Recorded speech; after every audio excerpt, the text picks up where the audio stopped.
Hey you guys, welcome to a new episode of Food and a Single Guy with me, your very own AMARU. Now on this episode of Food and a Single Guy, I am going to cook you a very old and ancient dish from my homeland yet again. And much like my pom recipe here on the channel, this dish is also of Jewish origins. Alright?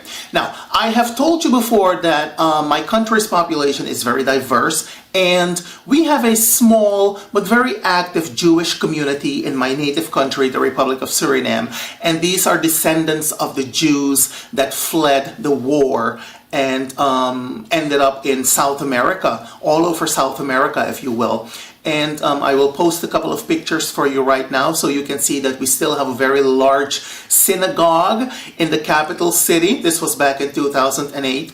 And it is funny because my great aunt, my grandmother's youngest sister, she was a missionary, and she was the first one in the family to travel to Israel with the mission. And she would always come back and tell us stories about Jerusalem and Tel Aviv and Jaffa. And I was a captive audience, and I made it a point. I said, someday I am going to visit the country of Jesus, and I did. So I've always been very fascinated with Israel. I don't know why, but we have a lot of remnants of Jewish culture in my country. We have, in the capital city, we have two very large Jewish cemeteries. They're no longer in use. And in the interior of the country, there's also a place called Yoden Safana, and that is where a lot of the Jews went. They settled there, they had their enterprises there and in the capital city, and they employed the services of, you know, a lot of the freed African slaves. And that is why a lot of Jewish recipes are so popular among us black people. You know what I mean?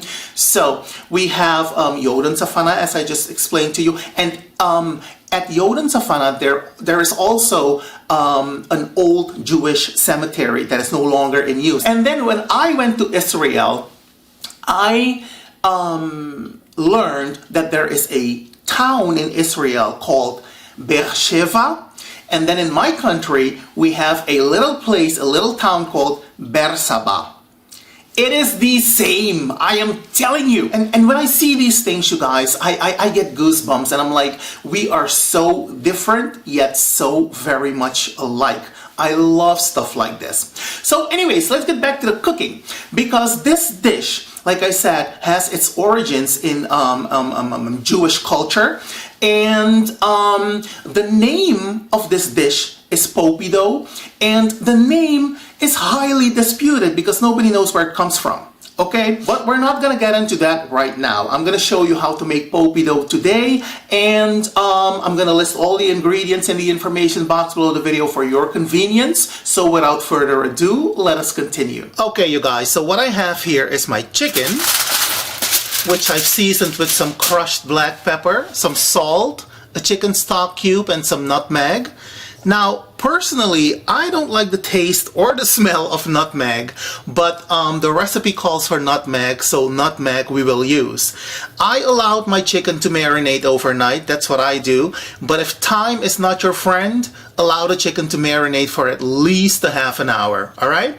And as you can see, I am using boneless chicken, but traditionally people would use cuts of the chicken with the meat still attached to the bone. When I make a casserole dish with meat, I always use boneless meat because it spoils my appetite if I have to remove bones from the meat when I'm eating, you know what I mean? So that is why I am using boneless chicken, alright? Alright, okay you guys, moving on. As you can see, I've melted some butter in my pot, and I will start by browning the chicken first. There we go. Now, as soon as the chicken takes on some color, we're gonna add the shallots, and we're gonna give it a nice stir. So, this is looking good. I'm now going to add the shallots. So after about a minute, we add the chopped tomatoes. Just like so. And we give it a good stir yet again. And then we're gonna allow the chicken to simmer on medium heat for about 2 minutes. Okay, you guys, so it's been about 2 minutes. Let's have a look at our chicken. Ooh, honey, this is looking good. Yes. And I can tell you that it smells good too. Oh yes. And the key to this dish is definitely the sauce. You want to make sure that your chicken has enough sauce, and as you can see, we have plenty of sauce in the pot. But feel free to add a little bit of water to your chicken if your sauce has dried up a little bit. Alright? Alright. So next what I'm going to do, I'm going to continue seasoning my chicken with a crushed chicken stock cube.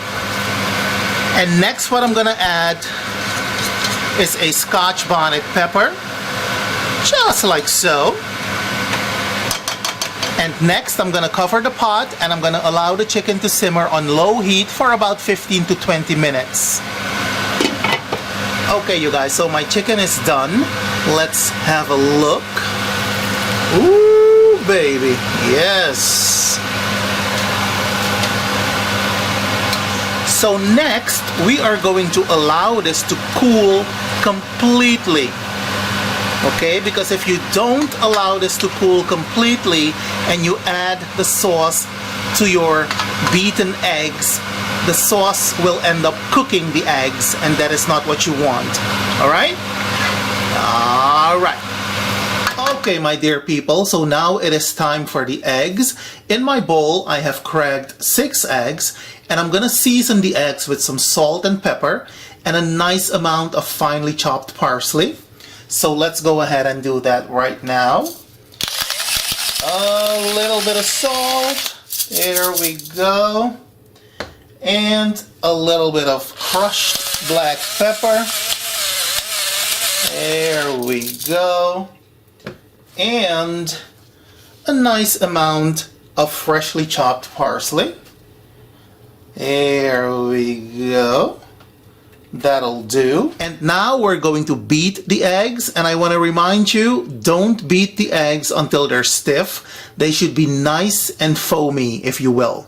Alright? Alright.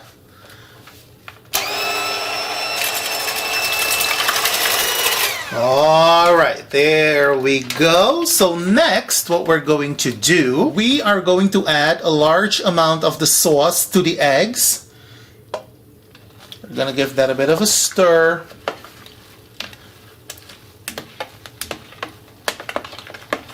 And as I said earlier, you want to make sure that the sauce has cooled completely, because if you don't allow the sauce to cool, it is going to cook your eggs, and that is not what you want. Alright? Alright, so let's move on to the next step, because we're almost done. Okay guys, so next what we're gonna do, we are going to add some of the egg mixture to 1 portion of the rice, and this is about 500 grams of cooked rice. We're simply going to add half of the mixture approximately, just like so, and then we're gonna give it a good stir, because you want to coat the rice with this mixture. And again, don't use too much of the egg mixture, you guys, because we're not making soup. There we go. This will do just fine. And the eggs are basically going to act as a binding agent for this dish. So next what we're going to do, we are going to layer our casserole dish with this rice. There we go. And as you can see, I went ahead and I greased my casserole dish with some butter. So now we are going to add a layer of the rice.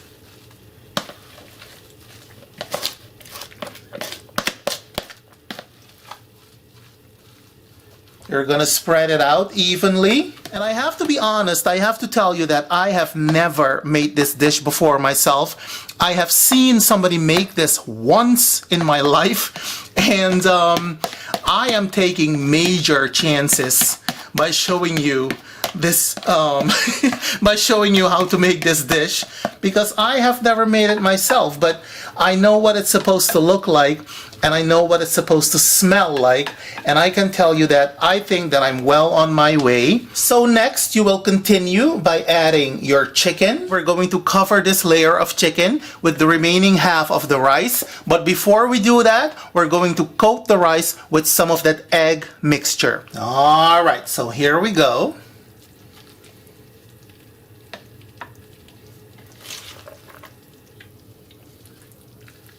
Alright, you guys, so this is looking good, it is smelling good, and you want to make sure to distribute the rice evenly, you guys. Keep that in mind. Now, to give you an indication as to the amount of rice that I've used, you want to use about 500 grams of uncooked rice. Of course, that is going to double in size, so in actual fact, you're using about 1 kilogram of cooked rice. Alright?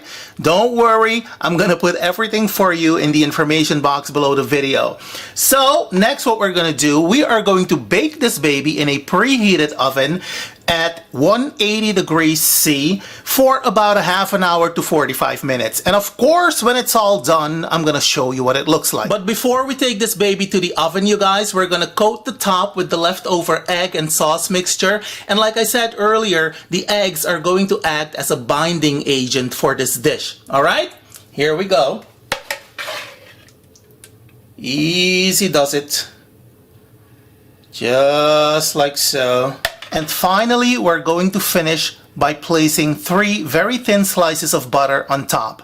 Now, this baby is ready for the oven. And there you have it, yet another old recipe from my homeland, the Republic of Suriname. We call this Popido or Popido Estella. I hope you'll give it a try, and when you do, let me know how it turned out, because I'm always interested in hearing from you. In the meantime, do be well, take care, happy cooking, happy eating, don't add crazy to the craziness, and I will see you when I see you. And don't forget to pick up my cookbook while you're at it. Alright, you guys. Now, you be well and take care, and I will see you when I see you. Have a good one, you guys. Bye.